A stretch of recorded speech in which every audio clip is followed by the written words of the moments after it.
नमस्कार, मैं ज्योति श्रीवास्तव। आप देख रहे हैं सी न्यूज भारत। मध्य प्रदेश समाजवादी पार्टी के प्रदेश अध्यक्ष डॉक्टर मनोज यादव से सतना में हमारे संवाददाता ने खास बातचीत की। बातचीत के दौरान डॉक्टर मनोज यादव ने प्रदेश की राजनीतिक स्थिति, संगठन विस्तार और आगामी रणनीतियों पर अपने विचार साझा किए। उन्होंने कहा कि पार्टी का मुख्य उद्देश्य जमीनी स्तर पर संगठन को मजबूत करना और जनता की समस्याओं को प्राथमिकता के आधार पर उठाना है। देखिए।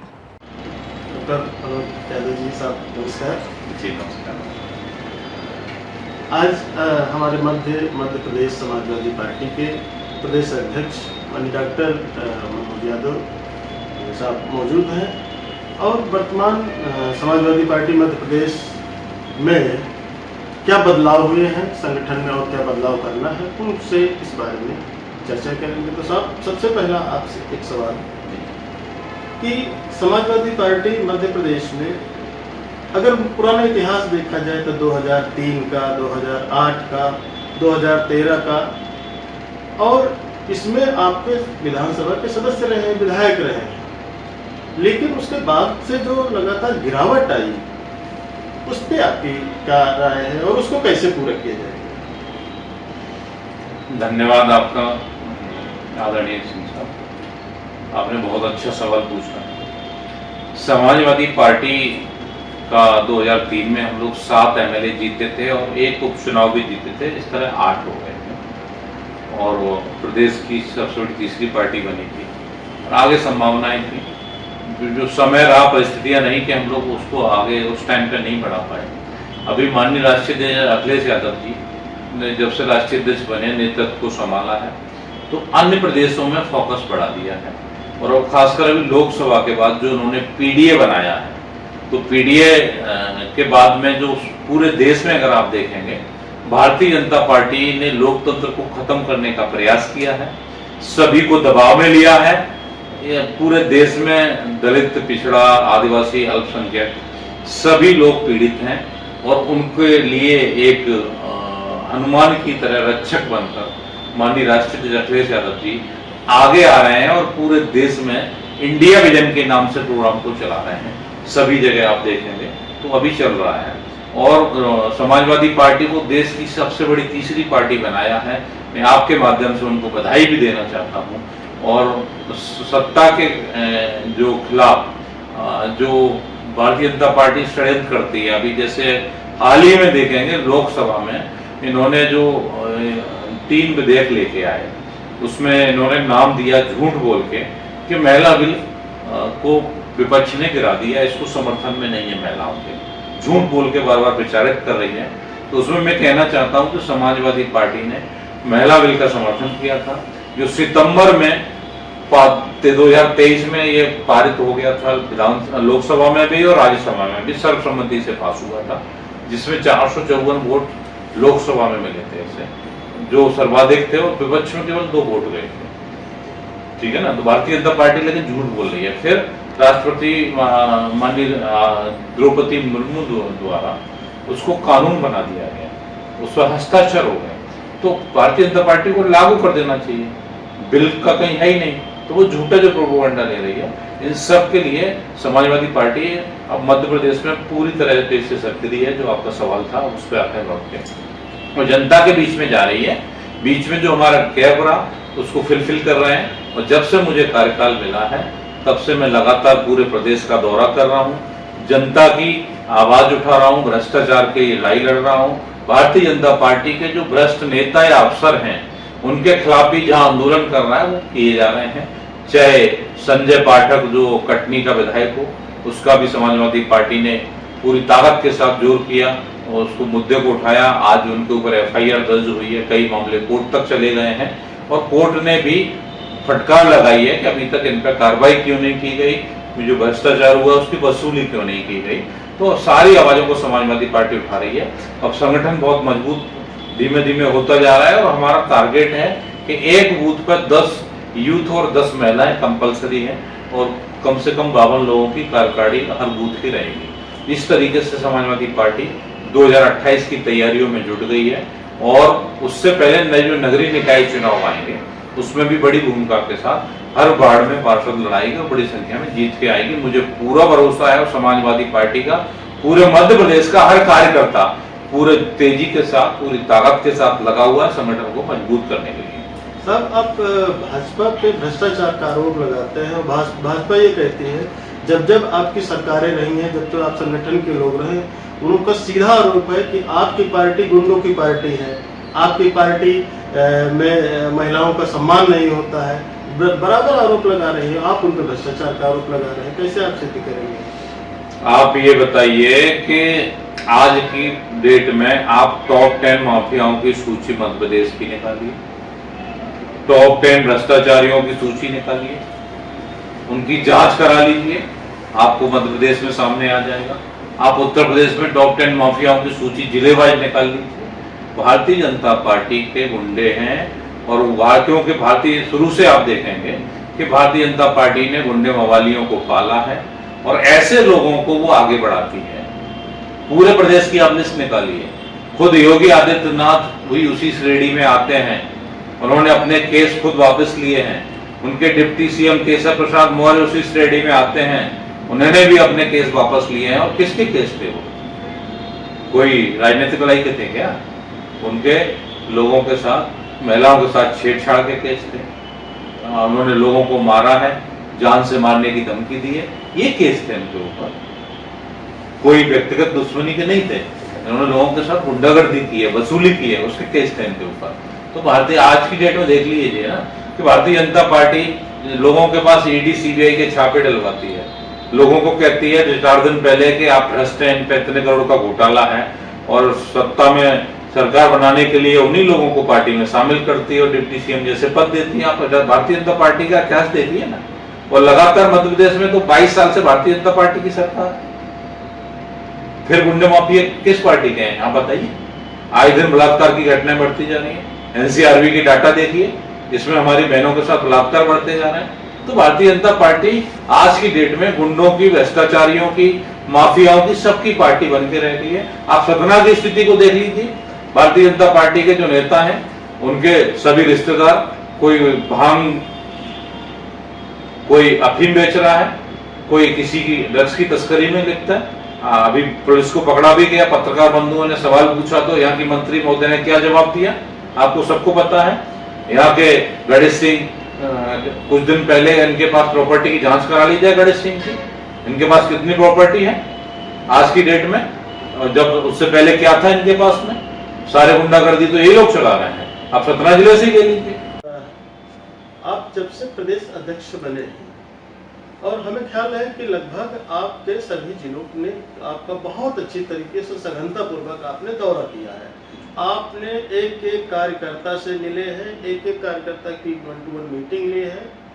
तो आपको क्या लगता है, आने वाली जो विधानसभा चुनाव है या आने वाले नगरीय निकाय चुनाव में आपको कितनी सफलता मिल पाएगी इसमें? अभी आपने ठीक कहा कि सभी जिलों के दौरे मैंने किए हैं और सभी जिलों में अभी 1-to-1 कार्यकर्ताओं से मीटिंग करके संगठन की समीक्षा की जा रही है कि हमारा संगठन कहां तक पहुंच गया है। अगर किसी जिले का बहुत अच्छा काम हो रहा है, कहीं अगर थोड़ा वीक भी है, तो उसमें क्या सुधार की गुंजाइश है, सभी से सुझाव लिए जा रहे हैं और जनता के किन किन मुद्दों को उठाया जाए।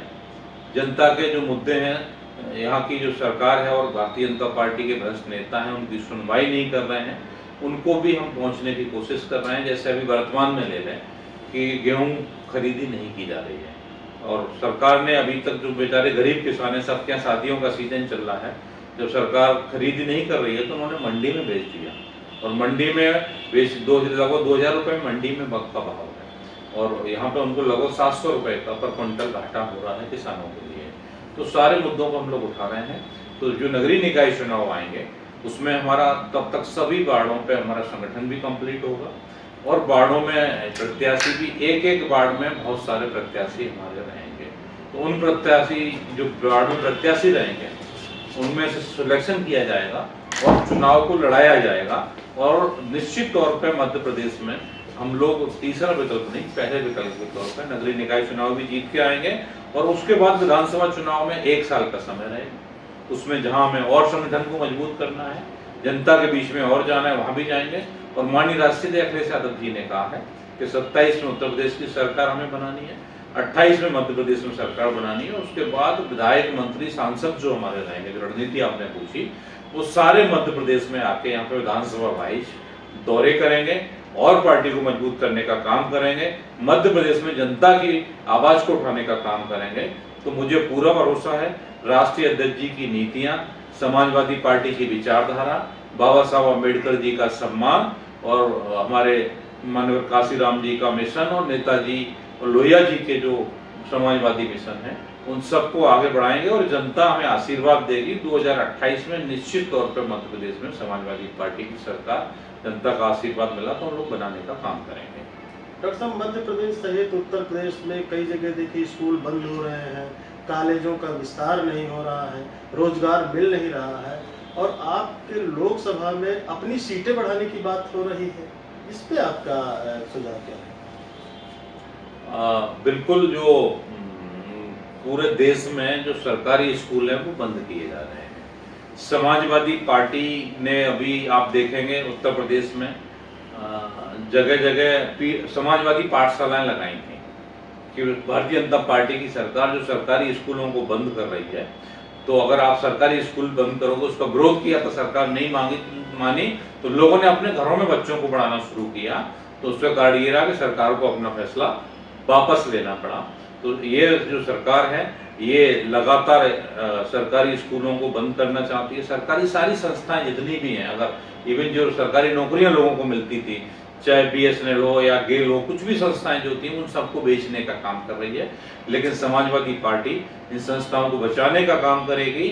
और सरकारी स्कूल की बहुत अच्छी बात जो आपने कही, समाजवादी पार्टी की सोच ही है, और खासकर हम मध्य प्रदेश में जो अपने घोषणा पत्र जो लेते हैं वो वचन पत्र रहेगा हमारा, कि जो वादा करेंगे वो पूरा करेंगे, वचन देंगे वो पूरा करेंगे। समाजवादी पार्टी वचन पत्र के नाम से देती है। तो वो हमारा ये रहेगा कि सरकारी स्कूल में प्राइवेट स्कूलों को बंद किया जाएगा, सरकारी स्कूलों को चालू किया जाएगा, जहां नहीं है वहां खोला जाएगा, और जो स्कूलों की हालत खराब है उनको सुधारा भी जाएगा, और उसी स्कूल में चपरासी का बेटा पढ़ेगा और उसी स्कूल में कलेक्टर का बेटा भी पढ़ेगा, तब यहाँ की स्थिति में सुधार होगा। दूसरा हमारा रहेगा कि सरकारी अस्पताल में एक गरीब व्यक्ति का भी इलाज होगा और एक अमीर व्यक्ति का भी इलाज होगा, तो सबको समान शिक्षा मिलेगी, सबको समान स्वास्थ्य मिलेगा। सबको जब सारी चीजें समान होंगी तो ऑटोमेटिकली सभी वर्गों के बच्चे आगे बढ़ने का काम करेंगे। और पिछड़े वर्ग के लिए खासकर समाजवादी पार्टी मध्य प्रदेश में आपको बता दें कि जो पिछड़ों की आबादी है उसके हिसाब से आरक्षण देने का काम करेगी। अगर 52% से अधिक आबादी है तो 52% हम आरक्षण देने का काम करेंगे, और प्राइवेट संस्थानों में भी देने का काम करेंगे। और हमें किसी जाति से कोई तकलीफ नहीं है। SC की जितनी आबादी है वो SC को मिलेगा, ST की आबादी ST को मिलेगा, और सामान्य वर्ग की जितनी आबादी है उनको भी हम पूरी आबादी के हिसाब से आरक्षण देने का काम करेंगे। लेकिन सभी को प्रतिनिधित्व मिलेगा। जो लोहिया जी ने कहा था कि संसोपा ने बांधी गांठ पिछड़ा पाव में 100 में 60% के आसपास पिछड़े वर्ग की आबादी है। इसी तरह हमारा संविधान कहता है कि जिसकी जितनी संख्या भारी उसकी उतनी हिस्सेदारी होनी चाहिए। तो सभी जगह सबको अपना अपना प्रतिनिधित्व दिया जाएगा, और प्राइवेट संस्थानों में भी दिया जाएगा और सरकारी नौकरी में भी दिया जाएगा।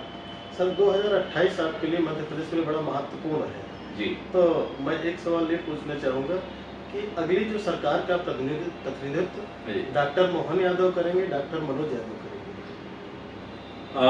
जनता जिसको आशीर्वाद देगी वो करेगा, और प्रतिनिधित्व के तौर पर माननीय राष्ट्रीय अध्यक्ष जी जिस निर्णय लेंगे, हमारा उद्देश्य समाजवादी पार्टी की सरकार बनाना, और माननीय राष्ट्रीय अध्यक्ष जी को 28 में मध्य प्रदेश में सरकार बना के देनी है, और 2029 में उनको प्रधानमंत्री बना के देना है। और प्रधानमंत्री बनाने में मध्य प्रदेश महत्वपूर्ण भूमिका अदा करेगा। बस मैं ये जरूर कह सकता हूँ कि समाजवादी पार्टी यहाँ प्रतिनिधित्व करेगी मध्य प्रदेश में। डॉक्टर साहब, मैं आपसे एक सवाल करना चाहूँगा कि आप ये देख रहे होंगे किसान जो है भारत की एक आधारशिला है, आधार स्तंभ है, लेकिन सरकारें आई और गईं, लेकिन किसानों के संदर्भ में बड़ी बड़ी बातें तो लोगों ने कहा, लेकिन जमीनी हकीकत कुछ और रही। तो क्या आपकी सरकार आएगी तो किसानों के साथ में न्याय होगा? सबसे पहले धन्यवाद आपको पत्रकार साथी कि आपने बहुत अच्छा सवाल पूछा है कि आज की डेट में हमारे मध्य प्रदेश का किसान बहुत ज़्यादा परेशान है, भारत देश का किसान बहुत परेशान है और सरकारें आई और गई, लेकिन किसान की स्थिति वही की वही है। आपकी बहुत सही बात है। आपको मैं बता देना चाहता हूं कि समाजवादी पार्टी की जब पहली बार उत्तर प्रदेश में सरकार बनी तो श्रद्धेय नेताजी हमारे माननीय मुलायम सिंह यादव, जिनको धरती पुत्र के नाम से भी जाना जाता है, उन्होंने पहले मुख्यमंत्री थे जिन्होंने किसान का कर्जा माफ करने का काम किया था और हजारों करोड़ रुपए का कर्जा माफ उन्होंने किया था किसानों के लिए। किसानों के लिए सिंचाई फ्री की थी और बिजली का बिल भी किसानों को माफ करने का काम श्रद्धेय नेताजी ने किया था, मुलायम सिंह यादव जी ने। तो निश्चित तौर पर मध्य प्रदेश में समाजवादी पार्टी की जब सरकार आएगी तो हम मध्य प्रदेश में भी किसानों का कर्जा माफ करने का काम करेंगे और किसानों का जो अभी बुरा हाल है, खरीदी नहीं हो रही, किसान बहुत परेशान है और तो और कुछ लोगों की जो तुलाई शुरू हुई है, छोटे किसानों की जो 80 कुंटल मैक्सिमम ले रहे हैं उससे कम ही ले रहे हैं, तो उनमें भी जो तुलाई में जो 50 किलो ले जाना चाहिए या बारदाने का जो वेट होता है, जो लगभग 135 ग्राम की बोरी आ रही है प्लास्टिक वाली, तो वो आपका 50 किलो 135 ग्राम लिया जाना चाहिए, उसकी जगह जो लिया जा रहा है वो 52 किलो तक लिया जा रहा है। मतलब 1 कुंटल पर 3 से 4 किलो, किसी में 2 किलो तक सारे वेयर हाउसों पर किसान के साथ धोखाधड़ी की जा रही है, उनके साथ चोरी की जा रही है, उनके साथ लूट की जा रही है। तो हमारा किसान पूरा परेशान है। हमारी सरकार जो है समर्थन मूल्य दे के एक तो खरीदी नहीं कर रही है, अभी सबके रजिस्ट्रेशन भी नहीं हो रहा है, आपने देखा होगा। तो समर्थन मूल्य भी जो उन्होंने दिया है आपका जो 2585 रुपए का रेट दिया है वो कम है किसान के लिए। कम से कम 3100 रुपए गेहूं का समर्थन मूल्य होना चाहिए, ये समाजवादी पार्टी की मांग है और हमारी सरकार आएगी तो हम बिल्कुल 3100 रुपए करने का काम करेंगे।